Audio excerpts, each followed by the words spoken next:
শ্রাবণ মাস এলেই দেশ জুড়ে শুরু হয় মহাদেবের পূজা।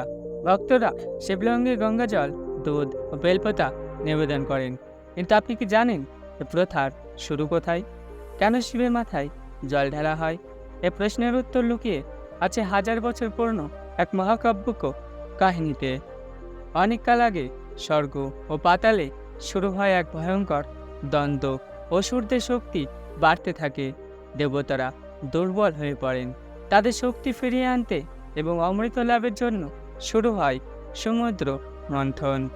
দেবতা ও অসুররা একত্রিত হয়ে মন্দার পার্বত্যকে ঘর্ণমান করে আর বাসুকী নাগকে রশি হিসাবে ব্যবহার করে। সমুদ্রের গভীর থেকে একে একে উঠে আসে অমূল্য রত্ন, ঐশ্বর্য এবং দেবীগণ। কিন্তু হঠাৎ এক মুহূর্তে সমুদ্র কাঁপতে থাকে। সমুদ্রের গভীর থেকে ভেসে ওঠে এক ভয়ঙ্কর কালকূট বিষ। এই বিষ এতটাই মারাত্মক যে এর তেজে আকাশ কালো হয়ে যায়। তিন লোক, স্বর্গ, মর্ত এবং পাতাল প্রলয়ের মুখে পড়ে। দেবতা ও ঋষিরা আতঙ্কিত হয়ে পড়েন।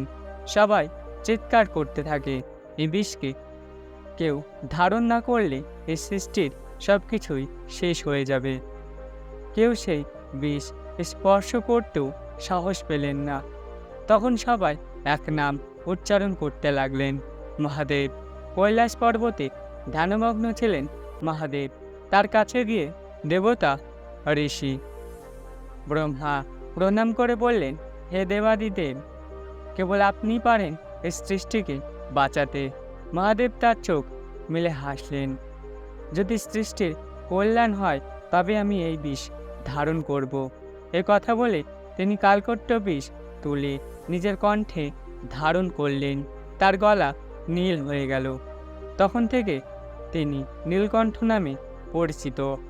কিন্তু বিষের তেজে তার শরীর জ্বলে উঠল, গলা যেন আগুনের মতো দাও দাও করে জ্বলছিল।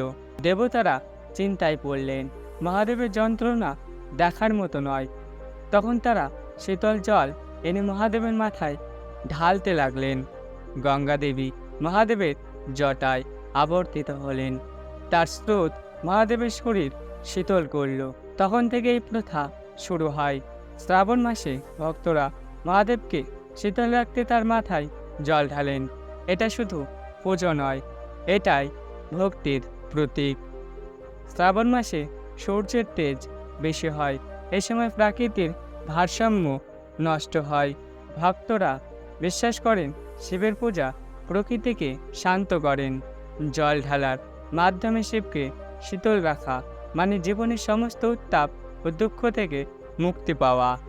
শ্রাবণ মাসের সোমবারে দুধ, মধু, গঙ্গা জল, বেলপাতা দিয়ে শিব পুজো করা হয়।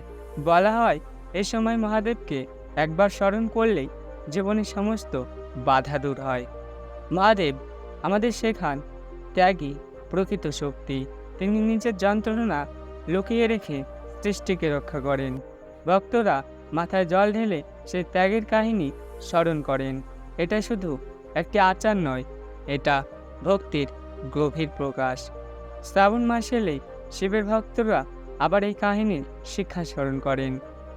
শিবের মাথায় জল ঢালার মধ্যে লুকিয়ে আছে বিশ্বরক্ষার মহাজ্ঞান। আপনি যদি মহাদেবের ভক্ত হন, কমেন্টে লেখেন হর হর মহাদেব।